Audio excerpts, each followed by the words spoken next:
Bienvenidos a un episodio más del podcast Libres para Elegir Elecciones 2026. Si no se ha suscrito todavía al canal de YouTube, le invito a hacerlo ahora. Así les llegarán las notificaciones de todos los episodios que estamos subiendo todas las semanas.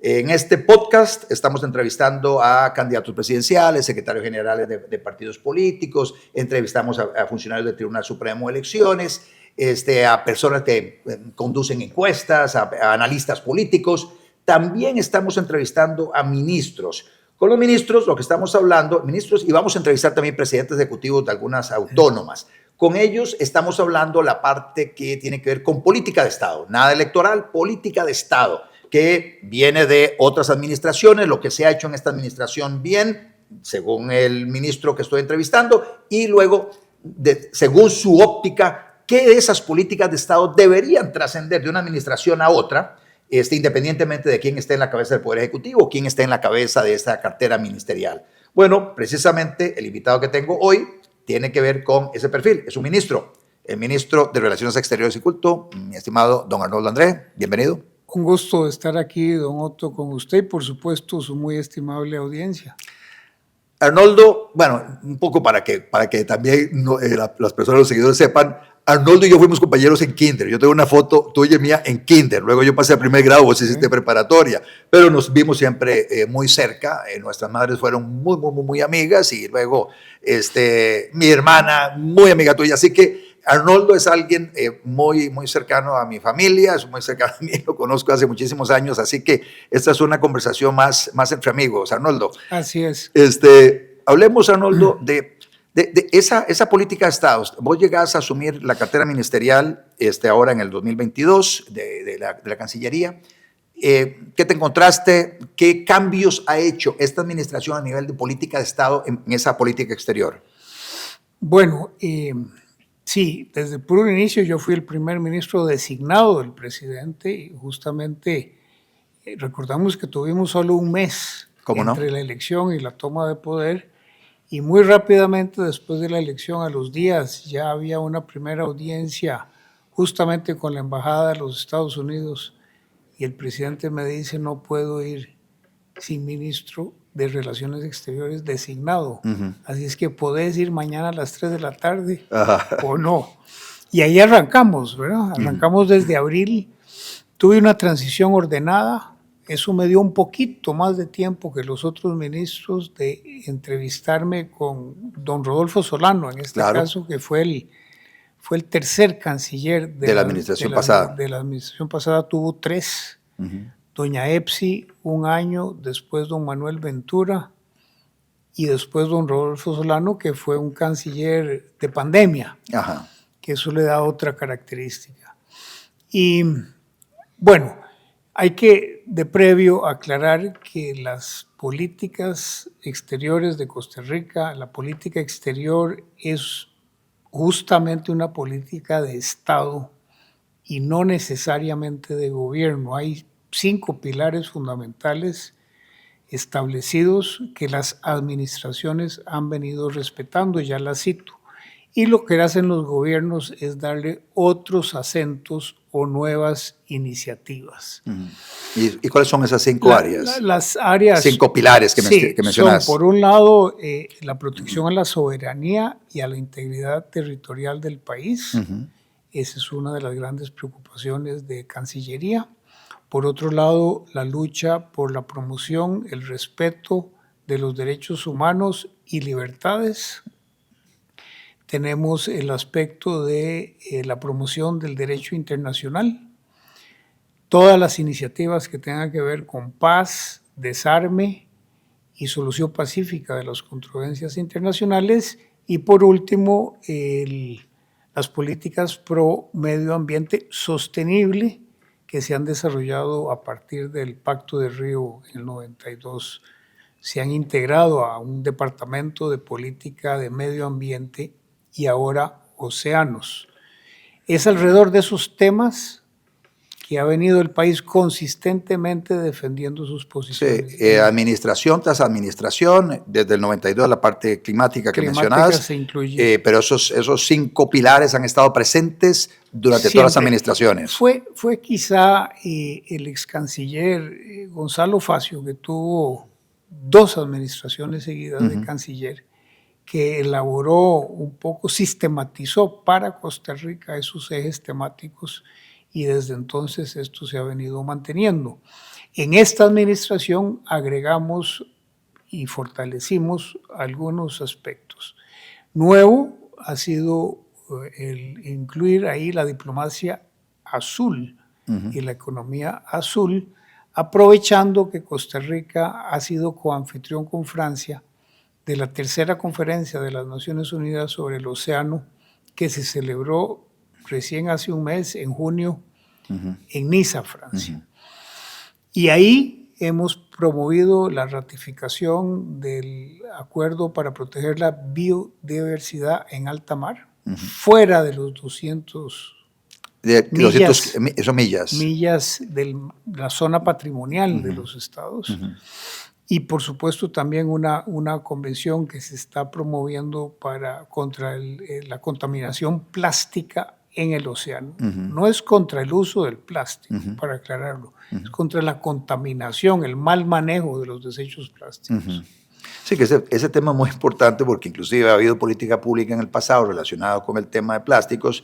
Me acuerdo de aquella imagen emblemática de una tortuga con una pajilla de plástico en la nariz, y que eso generó una reacción ciudadana en contra del uso del plástico, que motivó a diputados casi que a prohibir el plástico, cuando el tema no es el plástico, es la disposición de los plásticos para que no lleguen a los ríos y de los ríos no lleguen al mar. Entonces el tema es disposición, no prohibir el uso del plástico. Así es, no, el plástico es parte de nuestra estructura productiva. O sea, piensen usted en la medicina, entre un hospital, todos los envases, los equipos, los dispositivos, es insustituible. Sí, pero si lo que sí podemos y también mejorar, para alimentos, en cualquier centro de abarrotes los alimentos vienen empacados en plástico. Pero lo que sí debemos modificar es cómo disponemos de ese plástico y cómo lo reciclamos.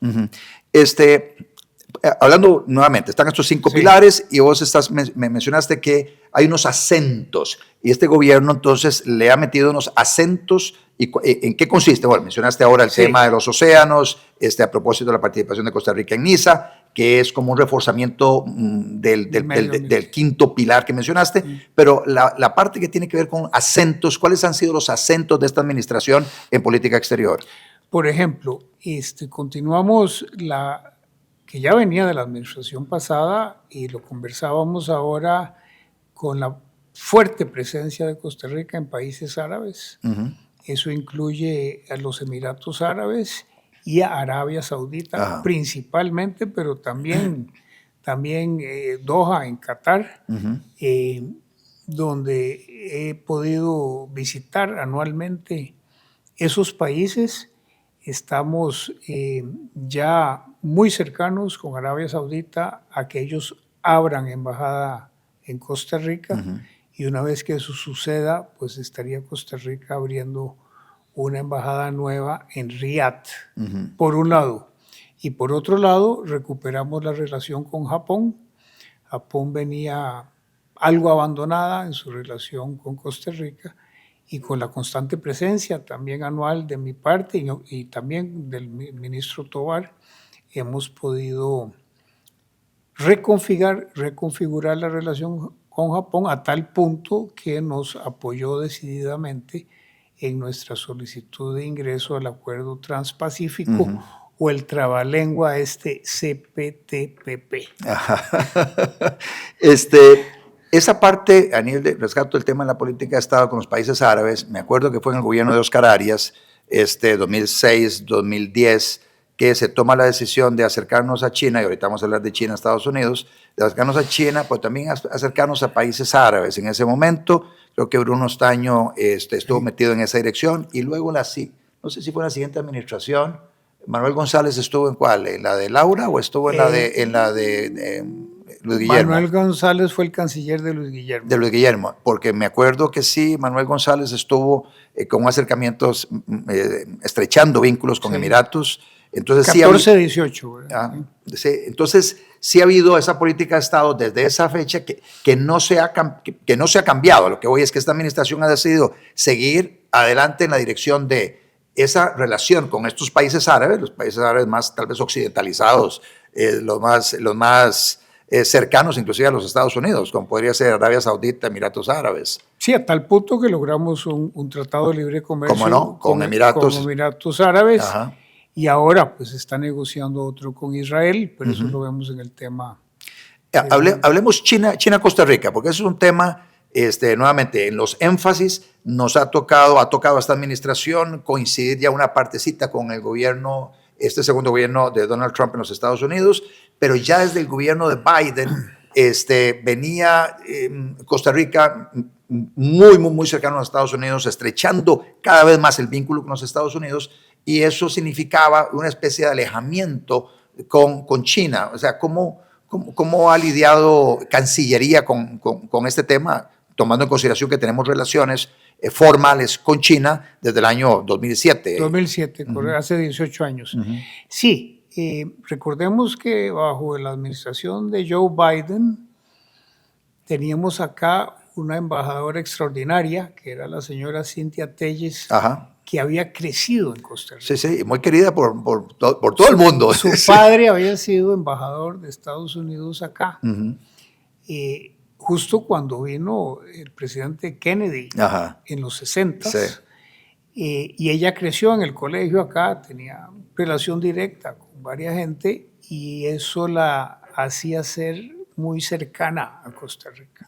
Esa relación facilitó la comunicación con Casa Blanca, al punto que tuvimos visita oficial del presidente Chávez con el presidente Biden, dentro también de un marco conceptual que esa administración había desarrollado, que se llamaba APEP, America Partnership for Economic Prosperity, que era un concepto de acercamiento de los países latinoamericanos hacia Washington, en el aspecto político y en el aspecto económico. Bueno, con ella se inicia el programa de la búsqueda, por ejemplo, de los escáneres para esterilizar nuestros puertos del tráfico de la droga. Y es ella la que también promueve la visita de la general Richardson, que vino y nos visitó, del Comando Sur. Y así se desarrolla una intensa relación en materia de seguridad y de lucha contra el crimen organizado y contra el narcotráfico desde la administración anterior. A partir del 20 de enero asume la administración Trump y a eso se le da continuidad, siendo que la nueva administración norteamericana pone su acento justamente en temas de seguridad, temas de lucha contra el crimen organizado y el narcotráfico, abandonando la nueva administración programas o reduciendo drásticamente todos los otros programas de asistencia internacional, por ejemplo, en las áreas sociales. La que quizá más ha afectado y ha exigido una reorganización acá ha sido el tema migratorio, porque ahí, con el reacomodo de las ayudas internacionales norteamericanas, pues se le cortan fondos tanto a la Organización Internacional de las Migraciones como a ACNUR, el Alto Comisionado de Naciones Unidas para los Refugiados, que eran las dos organizaciones internacionales que recibían fondos norteamericanos para ayudarnos en los flujos migratorios, que dichosamente han mermado, ¿verdad? Tuvimos un pico en el 2023, donde transitaron por Costa Rica 520,000 migrantes. Migrantes de diferentes países, del especialmente sur, de sur a norte. Sí, 70% de Venezuela. Venezolanos, también haitianos. Colombianos, ecuatorianos. 10% ecuatorianos, haitianos y chinos que entraban por Ecuador. Okay. Eso se redujo un 40% para el año 24, fueron un poco más de 300,000. Y ya este año, con la administración Trump, debido a que la frontera México-Estados Unidos está cerrada, prácticamente son unos pocos miles que han venido en lo que llevamos del semestre, provocando eso sí un poco el flujo inverso norte-sur, donde desde México muchos de esos migrantes se devuelven y nosotros les facilitamos el paso hacia Panamá, desde donde son repatriados a sus países de origen. En ese cambio de administración hay algo emblemático y es la visita que se da del secretario del canciller, el equivalente al canciller de los Estados Unidos, Marco Rubio, a Costa Rica en su primer viaje oficial e incluye a Costa Rica en el periplo y compromete a los Estados Unidos en el respaldo a Costa Rica. O sea, sentimos en ese discurso Marco Rubio ese espaldarazo de los Estados Unidos a América Latina, con el nombramiento de Marco Rubio como secretario de Estado, pero también a Costa Rica como una especie de socio confiable, aliado estratégico confiable para los Estados Unidos. ¿Es correcto lo que estoy interpretando? Sí, don Otto, usted lo interpreta bien. Fue el 4 de febrero que vino Rubio, siendo que el 20 de enero había asumido Trump. Y fue el primer secretario de Estado que fue ratificado por el Senado. En Estados Unidos los ministros, los secretarios de Estado necesitan ser aprobados, avalados por el Congreso.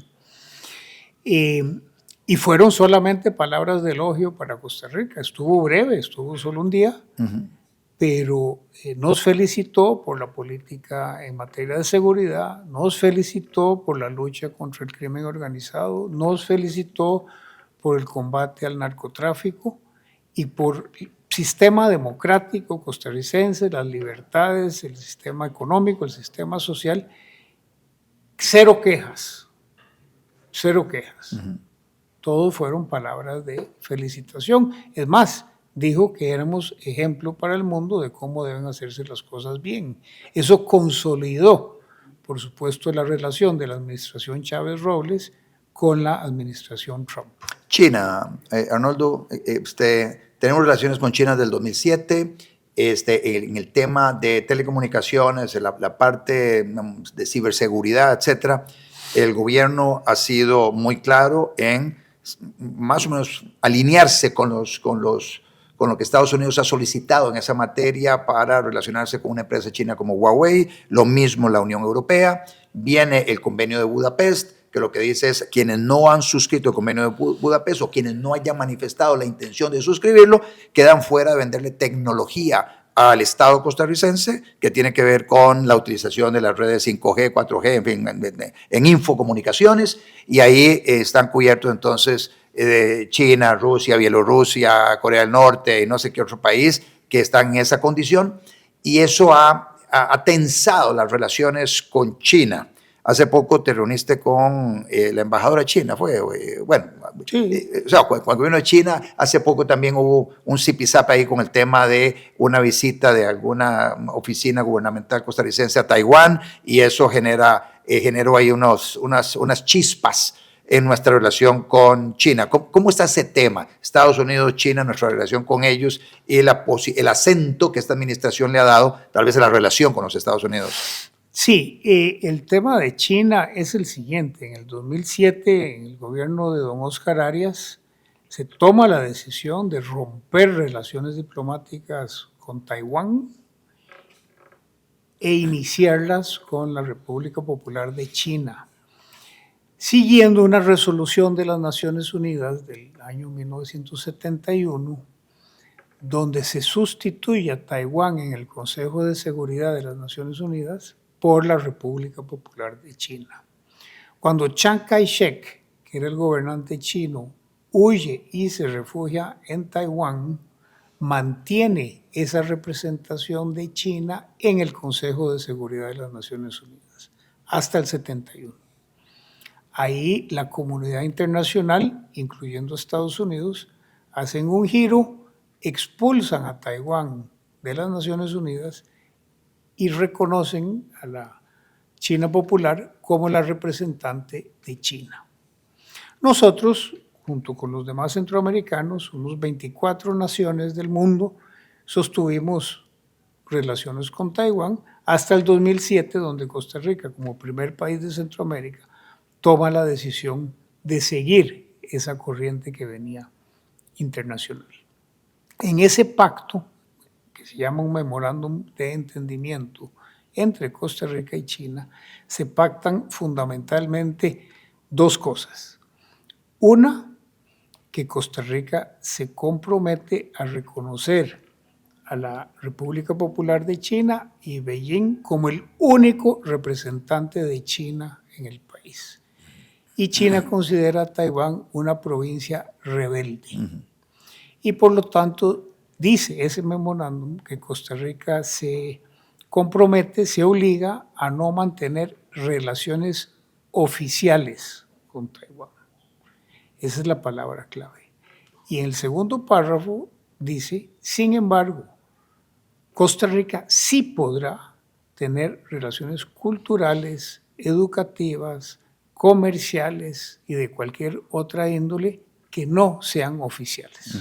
O sea, el sector privado costarricense, las asociaciones costarricenses, las cámaras, las agencias, no tienen ninguna prohibición de relacionarse con comercios de Taiwán. Pero sí la tenemos para las relaciones oficiales. De ahí la obligación de que ningún funcionario público que representa al Estado oficialmente tenga vinculación oficial con autoridades de Taiwán. Y esa pequeña discusión que surgió aquí fue porque una agencia de gobierno pues mandó a un curso de capacitación, no lo interpretó como problemático a capacitarse a Taiwán, y eso provocó, por supuesto, una disconformidad de la Embajada de China acá, que nos fue manifestada. Además, se dio, pero eso está excluido, la visita de dos agentes, me parece, de Procomer en actividades de promoción comercial, lo que no le vemos ningún problema porque estaría excluida de la obligación. ¿Cómo no? Está contemplado en el artículo primero que se mencionaba. Exactamente. Sí. Entonces, pues Costa Rica ha reafirmado el respeto a la política de una sola China. Ese es nuestro compromiso y obligación. Y por todo, yo creo que el asunto ha sido aclarado. Se ha hablado con la embajada y con representantes de China que han venido, y ese asunto está zanjado, está resuelto. El tema de Israel, canciller, el tema de Israel, nosotros generalmente hemos estado también muy alineados con los Estados Unidos en relación con las políticas hacia Israel. Estados Unidos hace poco, bueno, iniciando Trump, creo que toma la decisión de trasladar la embajada de Tel Aviv a Jerusalén otra vez. Algunos otros países le siguieron a Estados Unidos en esa dirección y básicamente diciendo estamos respaldando en el Concierto de las Naciones, de Naciones Unidas, etcétera, a Israel. ¿Cómo andamos nosotros en esa parte? Sí, bueno, el tema de Israel y su relación con Palestina y con Hamas y con Hezbollah y los Houthis e Irán es todo un gran tema, ¿verdad? Y es complicado. Voy a tratar de simplificarlo un poco. Costa Rica también había hecho un traslado temporal de la embajada de Tel Aviv a Jerusalén en el gobierno de Luis Alberto Monge. Así es. Recordemos, y luego en el gobierno de Óscar Arias. Se devuelve la embajada a Tel Aviv, otra vez siguiendo resoluciones de Naciones Unidas, porque a Jerusalén se le asigna un estatus especial internacional.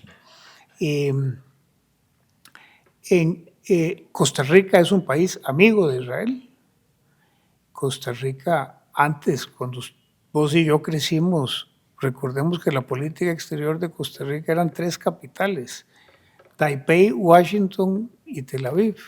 Eso es lo que se hablaba cuando fuimos a la universidad. Así es. Muy, muy cercanos, porque Costa Rica fue de los primeros países que reconoció la existencia del Estado de Israel. Sin embargo, también bajo el gobierno de don Óscar Arias, Costa Rica reconoció la existencia del Estado palestino y tiene relaciones diplomáticas con el Estado palestino. Hay un embajador acreditado ante Costa Rica del Estado palestino que opera desde Washington. No reside acá, sino es concurrente desde Washington. Cuando iniciamos gobierno, la relación estaba muy fría, muy distante, por un patrón de voto de Costa Rica justamente en las asambleas de Naciones Unidas. Hablamos con el embajador, analizamos y corregimos el patrón de voto de Costa Rica en un par de resoluciones en lugar de a favor, por abstención. Abstenciones, sí. Eso facilitó nuevamente el diálogo con Israel. Esto es previo a la guerra Sí. de hace 2 años, ¿verdad? Y las relaciones se volvieron a normalizar al punto que se abre la posibilidad de un tratado de libre comercio. De negociar un tratado de libre comercio, y COMEX asume esa asignación que le da el presidente y se inician las conversaciones. Viene el 7 de octubre del 23, hace casi 2 años, donde Costa Rica reconoce que Israel ha sido atacado, no por Palestina, no por Hamás. Por Hamás, que es un grupo terrorista dentro de los territorios palestinos. Reconoce Costa Rica el derecho a la legítima defensa que tiene el Estado de Israel de defenderse de ese ataque, y le da en ese sentido el apoyo a Israel. Sin embargo, con la prolongación de lo que se convirtió no solo en una defensa, sino en una guerra, pues Costa Rica ha venido abogando porque se permita el ingreso de ayuda humanitaria, porque se liberen los rehenes que mantiene Hamás y porque se logre un cese al fuego para parar el sufrimiento a la población civil, a los niños, a los ancianos. Todo el mundo está siendo ahí masacrado en ocasiones militares. Eso es básicamente en respeto de esos pilares que mencionamos, uno de los pilares que mencionamos al inicio. Ok. Y muy rápidamente, ya el tiempo nos está comiendo, nos está afectando la dinámica de esta conversación. Un tema muy relevante, Nicaragua, lo tenemos aquí en el norte nuestro, muy cerquita aquí de San José, está la frontera con Nicaragua, es un vecino que está ahí para quedarse y que una buena parte de la mercadería de Costa Rica pasa por Nicaragua, una buena parte también insumos que requiere el sector productivo viene también de Centroamérica pasando por Nicaragua. Nicaragua utiliza una buena parte de su exportación, utiliza el puerto de Moín, la electricidad a través del CIEPAC y esa línea de transmisión centroamericana atraviesa territorio nicaragüense. O sea, tenemos una relación, digamos, muy cercana con Nicaragua. Una gran cantidad de nicaragüenses contribuyen en el proceso productivo en Costa Rica, en diferentes actividades económicas. Sin embargo, a nivel político ha habido tensiones, a tal punto de que en algún momento casi se rompen relaciones, no se nombran embajadores. ¿Cómo estamos hoy con Nicaragua? Usted lo describe bien, geográficamente siempre hemos sido, somos y seremos vecinos. Y al igual que entre hermanos o vecinos de barrio, pues siempre hay discusiones, pero en este caso se han acentuado por una distinta visión de mundo. El gobierno nicaragüense tiene una visión de mundo muy distinta a la de los demás vecinos centroamericanos. Nos une además el SICA, el Sistema de Integración Centroamericana, y con tratados de integración económica y comités que operan en transporte, en salud, en atención de desastres naturales, en todo el sistema centroamericano. En aduanas y todo. Aduanas. En resumen, tanto a Nicaragua como a Costa Rica nos interesa una buena política fronteriza, donde las fronteras funcionen con control migratorio, fitosanitario, aduanero, incluso operaciones conjuntas de seguridad en las aguas conjuntas. Eso está bien, y a nivel técnico los organismos centroamericanos, transporte, economía, etcétera, funcionan bien. Es en la parte política y de violación seria y constante de los derechos humanos, donde Costa Rica, en los foros internacionales correspondientes, ha denunciado y lucha por lograr que se respete la libertad de prensa, el derecho de propiedad y todos los demás derechos humanos, pues sobre todo los presos políticos en Nicaragua. Lo más impresionante acá, desde una óptica nuestra, es la apatridia, que es declarar a ciudadanos propios como no nacidos. A estos 400 presos políticos se les borró el certificado de nacimiento. No existen como personas. Fue donde España, en un acto humanitario, les dio el pasaporte. Entonces, A nivel de políticas de derechos humanos, Costa Rica mantiene su insistencia en la necesidad de protección de la población nicaragüense, y a nivel fronterizo tenemos una relación de lo que se llama Realpolitik, donde somos vecinos, tenemos que funcionar y tenemos que facilitar el tráfico fronterizo. Venezuela también hemos tenido una relación así con altos y bajos. Actualmente hay una gran cantidad de venezolanos viviendo en Costa Rica. Hay 8 millones de venezolanos que han tenido que salir del país por un régimen político empezado en el 98 con Hugo Chávez y continuado por Nicolás Maduro, que básicamente violentando libertades ha generado esa migración masiva. Aquí en Costa Rica se tomó la decisión de cerrar embajadas y no hay consulados, ahí se les pide visa y hay unos procesos muy restrictivos para que venezolanos puedan venir a Costa Rica a hacer trámites. ¿Hay alguna forma de normalizar la situación que viven los ciudadanos venezolanos? Sí, bueno, recordemos que en esta administración nuestra, por gestión mía, logramos la apertura de un consulado venezolano para justamente darle atención a unos 40 a 50 mil venezolanos que viven acá y tienen necesidades de documentación. Sin embargo, hasta mediados del año pasado, donde se dan las elecciones venezolanas, Costa Rica, junto con otros países, reconocen que un señor que se llama Edmundo González ha ganado las elecciones. Así es. Nunca dijimos presidente electo, porque no nos corresponde declarar a un presidente electo, pero sí dijimos el ganador de estas elecciones fue Edmundo González Urrutia. Fue Edmundo González Urrutia, ahí están las actas, están custodiadas en el Banco Central de Panamá. Eso provocó que el régimen de Maduro retirara a sus 2 cónsules de Venezuela, que como yo le hiciera llegar el otro día, están bienvenidos cuando ellos quieran regresar y documentar a todos los venezolanos que están aquí, pues este gobierno no va a tener objeción, porque la relación consular no necesariamente significa una relación diplomática. Así es. Y la realidad es que quien tiene el poder de imperio actualmente en Caracas es Nicolás Maduro, nos guste o no nos guste.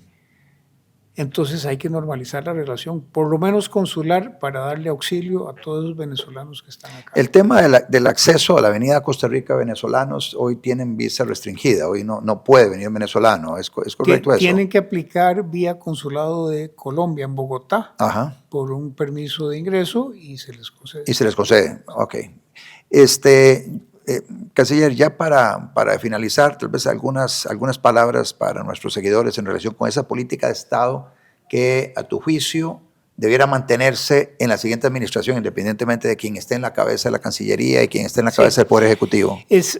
A veces para cierta parte de la población es difícil entender porque es algo abstracto el trabajo de Cancillería. Los únicos 2 servicios públicos que damos acá son la postilla, que es la legalización de documentos costarricenses para que tengan valor en el extranjero, por un lado, y por otro lado el servicio de becas.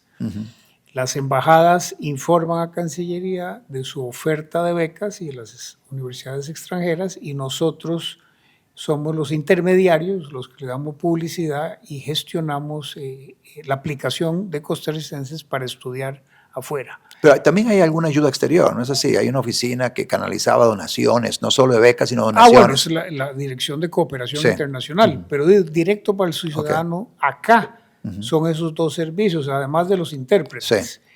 En el extranjero, nuestros cónsules costarricenses sí le dan todos los servicios a la población costarricense afuera. Fungen de registro civil, certificados de nacimiento, certificados de matrimonio, incluso pueden como notarios celebrar... Oficiar matrimonios, sí. Oficiar matrimonios, otorgar poderes, etcétera. La obtención de pasaportes también se gestiona a través de los consulados. Y todas las necesidades que tenga un costarricense afuera, cuando pierden un pasaporte, buscan nuestras representaciones para que les gestionemos un salvoconducto. en ese sentido, damos esos servicios directos. Bueno, no, a futuro es importante que el Estado siga luciendo como una estrella en el mundo. Es importante proyectar la imagen de Costa Rica como un país de paz, un país respetuoso de los derechos humanos, de las libertades fundamentales, de los derechos de propiedad, de que aquí se puedan hacer negocios, de que las reglas no cambien, y un país que respeta también la producción en el marco del medio ambiente según se ha establecido en el ordenamiento legal. Eso es muy importante para continuar con la atracción de inversión y la generación de empleo en beneficio directo de la población costarricense.